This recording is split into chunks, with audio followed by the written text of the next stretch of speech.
Vai ar elektroauto tiešām ir iespējams ietaupīt? Padalīšos ar savu pieredzi. Elektroauto lietoju te jau gadu un esmu nobraukusi 26,000 kilometrus.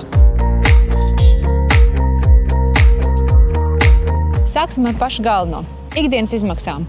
Degvielu. Šobrīd Latvijā degvielas cenas ir ļoti augstas. Lai nobrauktu 100 km, vidēja izmēra mašīnai ir nepieciešama no 12 līdz 14 eiro. Ar elektroauto par šo pašu summu es varu veikt pat 350 km lielāku attālumu. Ja lādējos publiskās uzlādes vietās, tad aptuveni 100 km man izmaksātu no 6 līdz 9 eiro. Ja izvēlos mājas uzlādi, tad tā varētu jau būt krietni zemāka summa no 3 līdz 4 eiro. Ar ikdienas uzturēšanu ir daudz vienkāršāk.